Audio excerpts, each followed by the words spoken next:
سنت والجماعت کا یہ نمائندہ سٹیج، اور اس نمائندہ سٹیج پر میں اپنی آج کی مختصر سی گفتگو رسول اللہ صلی اللہ علیہ وآلہ وسلم کے ختم نبوت کے تاج اور مسلمانوں کے عقیدہ ختم نبوت کے حوالے سے کرنا چاہوں گا کہ اللہ رب العزت نے رسول اللہ صلی اللہ علیہ وآلہ وسلم کو سب سے آخری نبی بنا کر بھی بھیجا اور نبیوں پر مہر بنا کر بھی بھیجا۔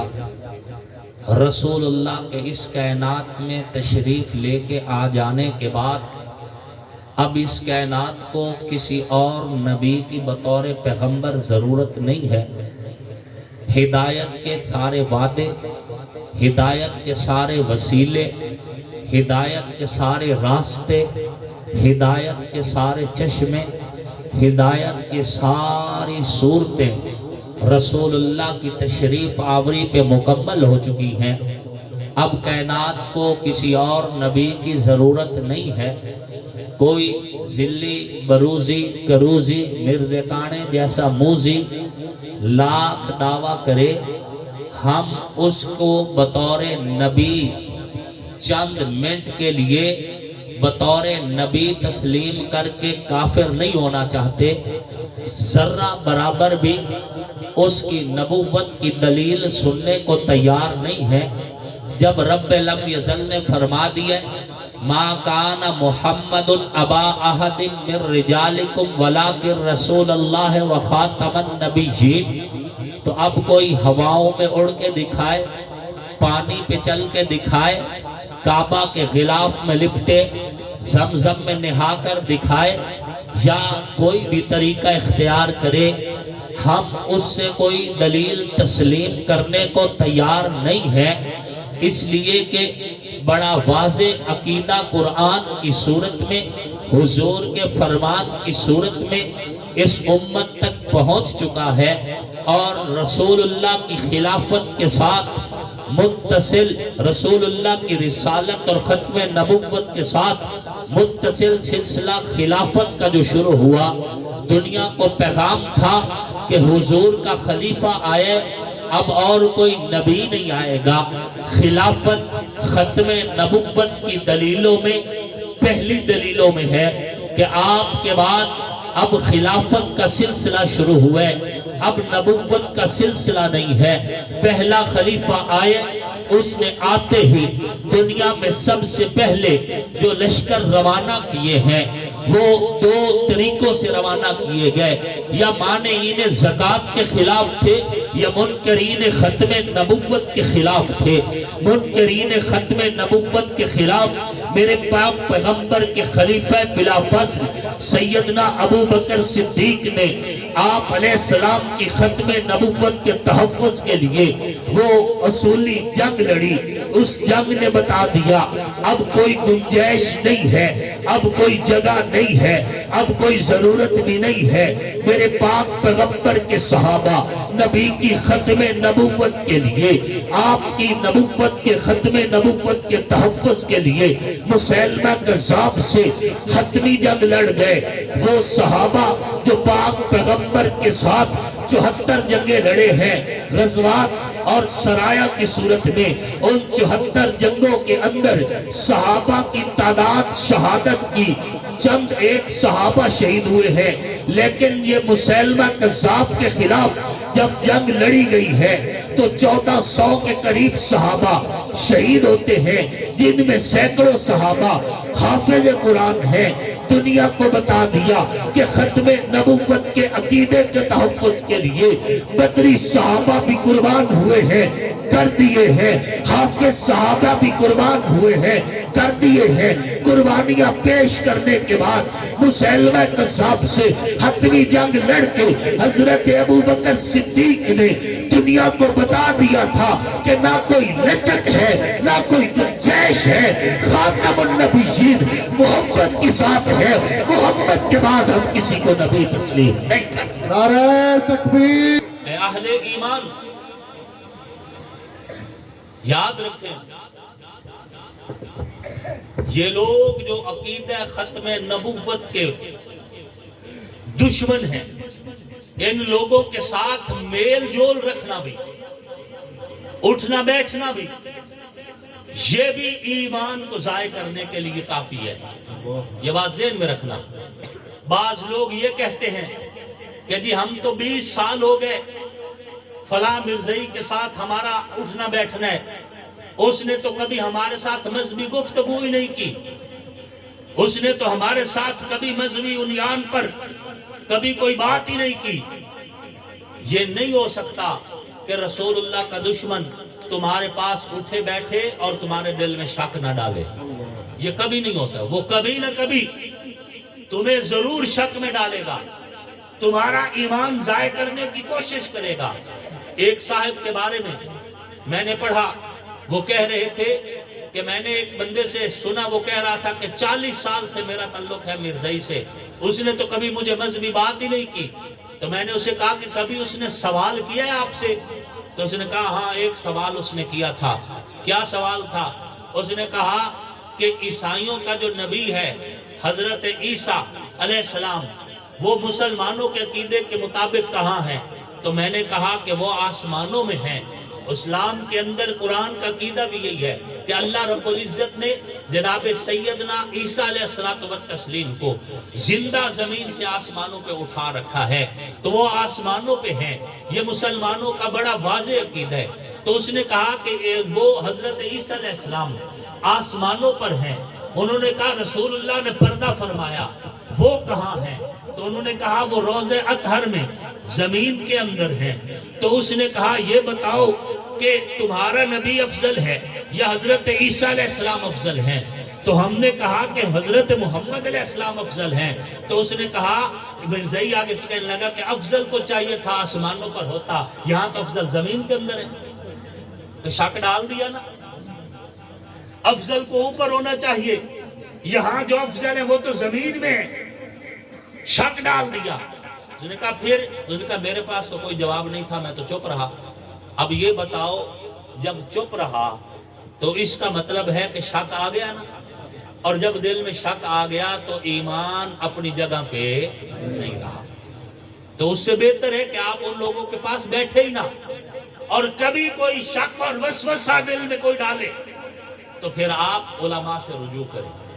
علماء آپ کے عقیدے کے محافظ ہیں، علماء مذہبی اقدار کے محافظ ہیں، علماء آپ کے دین کے محافظ ہیں، اور یہ مدارس دین کے قلعے ہیں۔ دشمن کا سب سے پہلا وار مسجد پہ ہوتا ہے، مدارس پہ ہوتا ہے، مسجد میں ہوتا ہے، علماء پہ ہوتا ہے، طلباء پہ ہوتا ہے۔ وجہ کیا ہے؟ وہ یہ سمجھتے ہیں کہ ہماری ساری کوششیں اگر ناکام ہو رہی ہیں تو منبر کے ذریعے ہے، محراب کے ذریعے ہے، ان کی ساری کوششوں پہ اگر پانی پھرتا ہے تو علماء کے ذریعے سے پھرتا ہے۔ کل جب طاغوت میرے ملک پہ قابض تھے تو اس وقت کے انگریز کو جوتے مار مار کر اگر کسی نے نکالا تھا تو علماء تھے، طلباء تھے، مساجد کے منبر محراب میں آواز بلند کی تھی۔ کل کی بات نہ کرو، آج کی بات کرو۔ افغانستان میں جب طاغوت دھاڑتا ہوا آیا تھا تو وہاں سے انگریزوں کو جوتے مار مار کے جنہوں نے بتایا علماء تھے، طلباء تھے۔ نعرہ تکبیر۔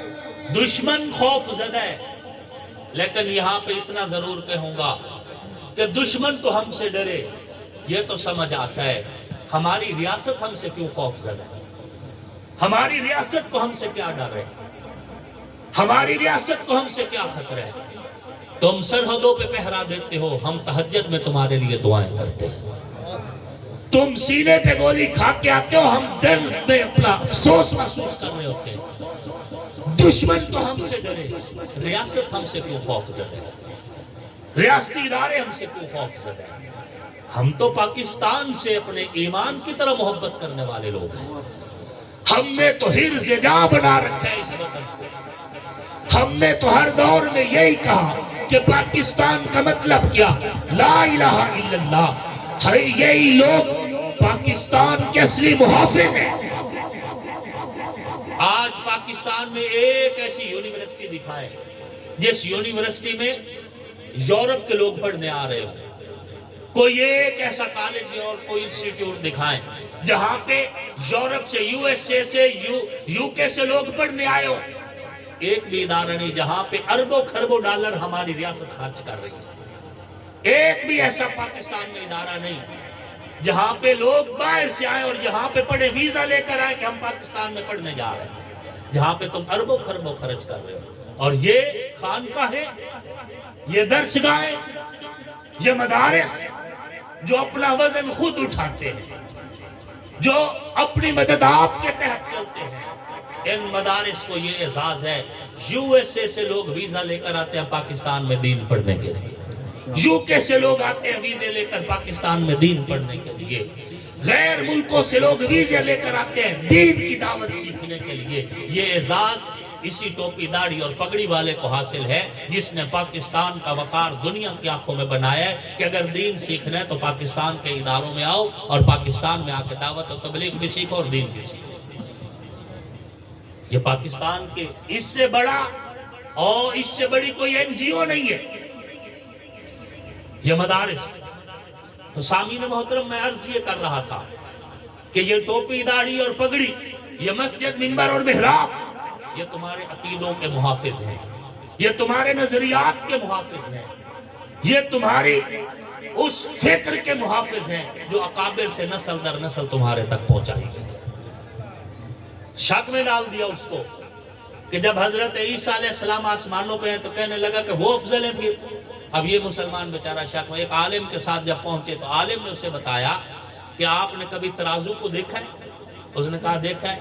انہوں نے کہا ترازو میں جو پلڑا نیچے ہوتا ہے وزن ہمیشہ اسی کا ہوتا ہے. نہیں سمجھا؟ ترازو میں جو پلڑا نیچے ہوتا ہے وزن ہمیشہ اس کا ہوتا ہے. جس کا وزن زیادہ ہے وہ نیچے ہے، جس کا تھوڑا ہے وہ. بات سمجھ آ گئی؟ پھر عالم نے بتایا کہ یہ بتاؤ کہ ٹوپی کی عزت زیادہ ہے یا دماغ کی؟ نہیں سمجھے؟ ٹوپی جتنی بھی قیمتی ہو سر کے برابر تو نہیں. علماء سے پوچھا کرو، جب کوئی وسوسہ ڈالے علماء سے رجوع کیا کرو، علماء سے رابطہ رکھا کرو، سازشوں کا شکار نہ ہوا کرو، اپنے علماء کے ساتھ رابطے میں رہو، تمہارا عقیدہ بھی محفوظ رہے گا، تمہارا نظریہ بھی محفوظ رہے گا. سامعین محترم، یہ مرزائی شک ضرور ڈالتا ہے جہاں پہ بھی بیٹھتا ہے، ضرور نظریات کے بارے میں گفتگو ضرور کرتا ہے. اور بعض لنڈے کے دانشور یہ کہتے ہیں کہ چلو یار وہ مسلمان تم نہیں مانتے، انسان تو ان کو مانو، انسانیت کا حق تو دو. ہم بھی کہتے ہیں ہم ان کو حق دینے کو تیار ہیں، لیکن وہ اپنی عبادت گاہ کو مرزاڑا لکھے، مسجد نہ لکھے. مرزاڑا لکھے، ہم مرزاڑے کو مسجد نہیں لکھنے دیں گے. اور ریاست پاکستان سے میں ہر جگہ مطالبہ کرتا ہوں، جب تک یہ مرزائی پاکستان کے آئین کو تسلیم نہ کریں ان کو کوئی حق حاصل نہیں کہ ریاست سے فائدہ اٹھائیں.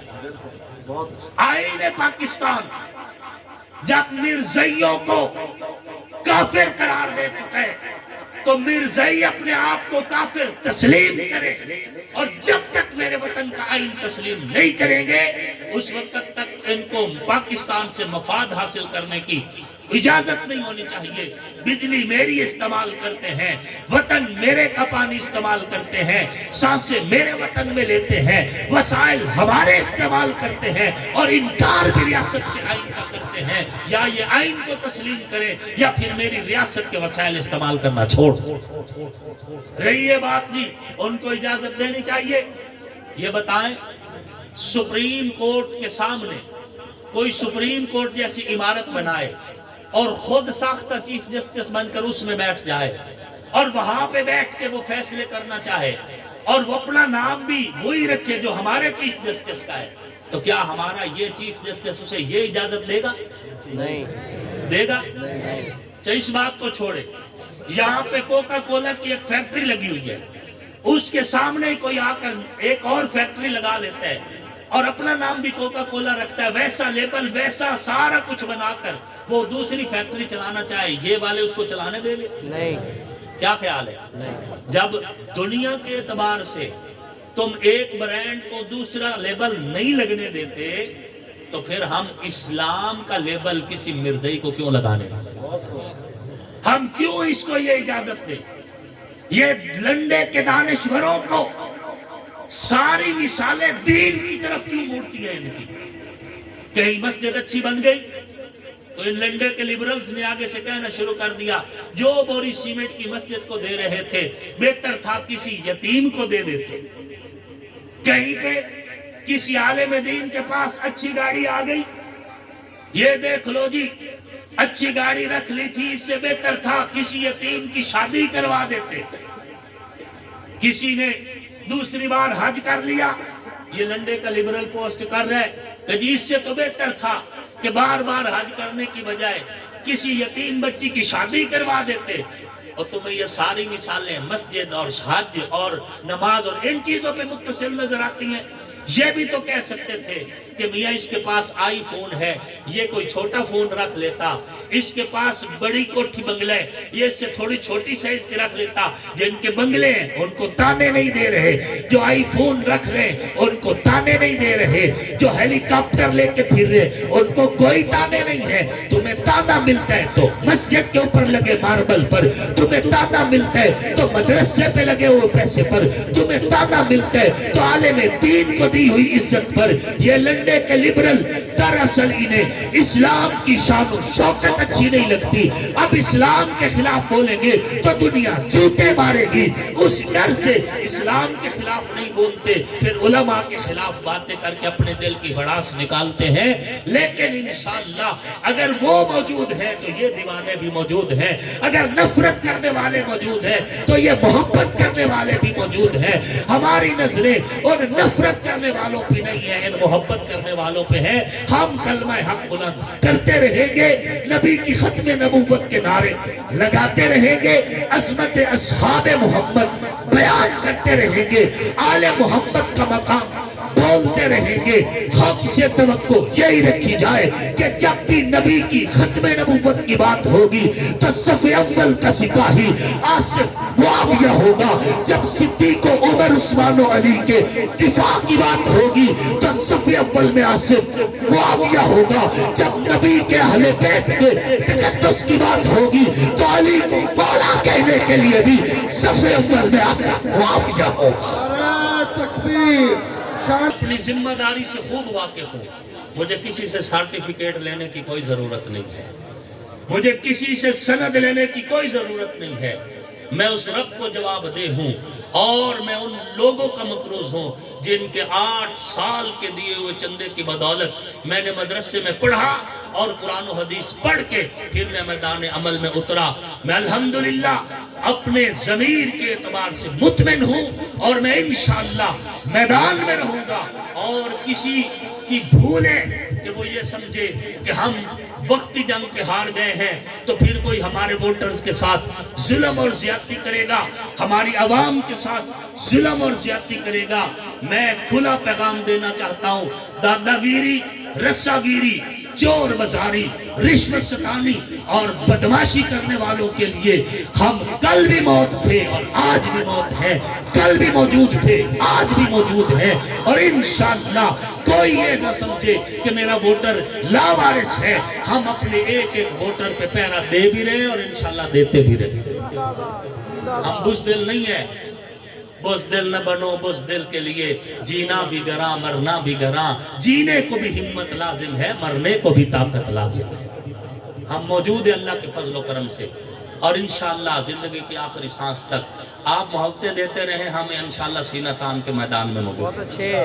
آپ کے حق پہ پیرا دیا جائے گا، آپ کے حقوق کی جنگ لڑی جائے گی، اور انشاءاللہ میرے رب نے چاہا تمہیں کبھی یہ نہیں محسوس ہونے دیں گے کہ تم ہارے ہوئے، کبھی نہیں تمہیں محسوس ہونے دیں گے کہ تم ہارے ہوئے ہو۔ تمہاری خاطر ہمیں پیار یا اناڑ کچھ بھی کرنا پڑا، کم از کم تمہارا سارا ہم انشاءاللہ نہیں جھکنے دیں گے۔ اللہ رب العزت آپ کو ہم سب کو دنیا آخرت کی بھلائیاں اور عزتیں نصیب فرمائے۔ وقت کے دامن میں گنجائش نہیں ہے، میں اپنی گفتگو یہیں پہ ختم کرتا ہوں۔ اللہ آپ کا اور میرا حامی و ناصر ہو۔ ابھی جلسہ جاری ہے اور جو ہے تقریب جاری ہے، اور آپ نے دعا مانگ کے یہاں سے نکلنا ہے۔